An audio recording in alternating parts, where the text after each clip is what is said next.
Then tonight we got this jaw-dropping Wall Street Journal reporting about a letter bearing Trump's name and the outline of a naked woman, which was given to Epstein for his 50th birthday in 2003. The letter was reviewed by the Journal. We have certain things in common, Jeffrey. Yes, we do, come to think of it. Enigmas never age. Have you noticed that? As a matter of fact, it was clear to me the last time I saw you. A pal is a wonderful thing. Happy birthday. May every day be another wonderful secret. I don't know what they're referring to. I can't say definitively. But Christ almighty, I've got some context. And the most exculpatory reading of this, that's a good faith reading, is that these were two individuals who very much likes to chase after 18 or older year-old young women. That's the most exculpatory read you can give of this.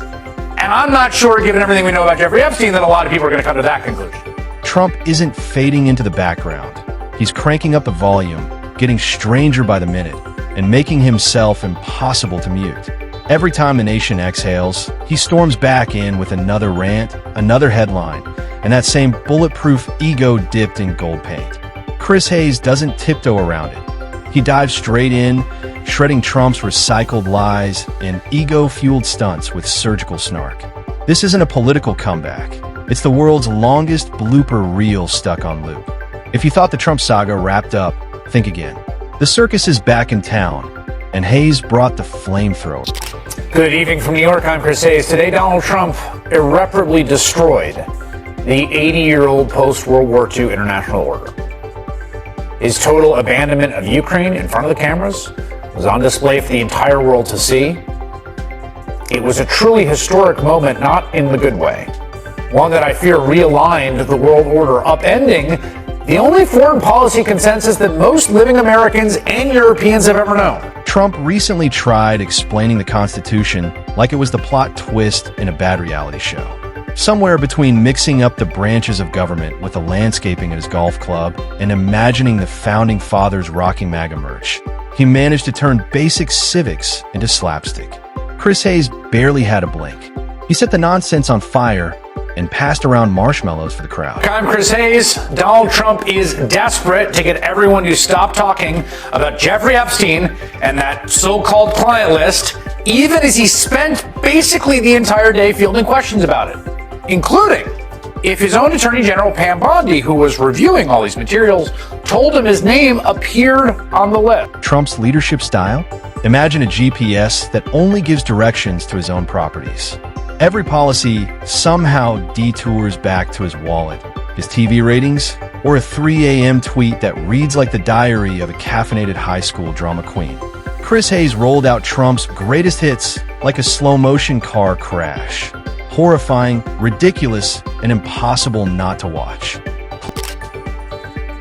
What did she tell you about the review? And specifically, did she tell you at all that your name appeared in the?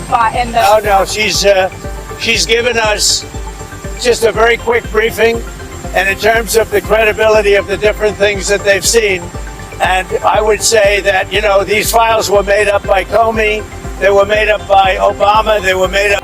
First came the Great Wall production. Trump hyped it like a new world wonder, but what America got was a rusty fence with some graffiti. Hayes skewered it as a billion-dollar vanity project that couldn't outperform a do not enter sign drawn in crayon. It was supposed to be indestructible, but crumbled faster than a toddler's sandcastle at high. Can stop him. I'm aligned with the world, and I want to get this thing over with. You see the hatred he's got for Putin. It's very tough for me to make a deal with that kind of hate. He's got tremendous hatred. It only got worse from there as Trump and his vice president lashed out against Zelensky in the Oval Office. We're going to play all 7 minutes of that exchange. It happened earlier to a lot of people at work, and you've probably seen clips, but the context here is important. Everyone should see how the president and vice president of the United States conducted themselves on the world. Then came Trump's COVID era, which Hayes sliced apart like a chainsaw through foam. Instead of a public health strategy, we got improv theater, pseudoscience mixed with personal insults for anyone quoting real data. Hayes compared it to stopping a flood with a bucket full of holes, then blaming the rain for poor manners. Right, but here's my question to you. I mean, look, the first Trump administration obviously had its challenges for somebody doing news journalism. How have you found the challenges this time to be different, if they are different? Oh, it's much harder. Yeah. It's much more difficult. I mean, I think it feels like a constant assault. Mm-hmm. They're doing so much. It's so hard to keep tabs on it at one level, just at a kind of information processing level. On the world stage, Trump treated diplomacy like speed dating for dictators, cozying up to strongmen with the same excitement he usually reserves for gold-plated toilet seats. Hayes mocked the sight of a U.S. president swooning over autocrats while bickering with longtime allies like they forgot his birthday. Economically, Trump bragged like he built Wall Street himself, when in reality, he inherited a booming economy and turned it into a game of Jenga while blindfolded. His big infrastructure promise? More empty slogans than a fortune cookie factory. Hayes summed it up. The magician pulled the hat out of the hat, but the rabbit was missing, the hat was fake, and somehow he still blamed voter fraud. Over the weekend, speakers at the conservative Turning Point USA conference practically had their torches and pitchforks out, demanding the Trump administration release the Epstein files. I will not rest until we go full Jan 6 committee on the Jeffrey Epstein files. Jeffrey Epstein was working on behalf of Intel Services, probably not American. Who would you guys prefer, Bongino or Bonnie? Okay, 7,000 to 0. They want Dan. Release all the Epstein files, no matter. And then the election meltdown. Trump lost and responded with the political equivalent of the loudest tantrum in U.S. history. Hayes said it was like a toddler refusing to leave the ball pit. Only this toddler had fans with zip ties and flag capes. It was delusion on a dangerous scale. His obsession with crowd sizes? Hayes roasted it as the ultimate insecurity, a man measuring his presidency by how many people showed up to yell in his direction. And when the planet was on fire, Trump tweeted about snowstorms as proof climate change was fake. Hayes compared that logic to a raccoon teaching algebra. Noisy, confusing, and a guaranteed disaster. How are you going to cover Trump this go-round differently, Chris? Because that's something that I've been wrestling with. It's really hard. I don't think it's still an unsolved problem, even these 10 years in. I've got a few guiding principles that I've been thinking about, some of which I've thought of before, some of which have become into sharper focus this time around. The first is modulation is key. If you turn the volume on your stereo up to 10 and you leave it there, it starts to sound like 5. Right. And then you can't ever turn it up past 10. So you have to modulate. And that was really important. Trump's Twitter addiction? Hayes likened it to handing a megaphone to a raccoon in a dumpster. Every insult, every typo-riddled brag, every dawn meltdown became an official record of his inability to just stop. Then there were his alternative health suggestions. Ideas so bizarre, they sounded like rejected Shark Tank pitches. On education, Trump's idea of patriotic learning meant scrubbing history cleaner than his tax returns. Hayes mocked the thought of Trump leading education reform, pointing out his most notable academic achievement was allegedly threatening to sue for better grades. In Trump's America, every history book ends with, "and then I made everything great." Yes. Ultimately, that's why Donald Trump literally said in response to the Tucker criticism, I get to say what the line is. Right. Right? Because, like, inside his pickled little brain is what MAGA is, whatever Right. happens. So it's weird because I can't tell if they're trying to influence him. You know, if sort of Tucker and They are. Yes. Family values, Trump style. Humility means putting your name on everything you touch, and monogamy means collecting spouses like limited edition trading cards. Hayes didn't even need to embellish. The hush money, the locker room talk, and the bizarre comments about his daughter spoke for themselves. Cabinet picks? Half seemed chosen through a donor roulette wheel, the rest for their Twitter loyalty.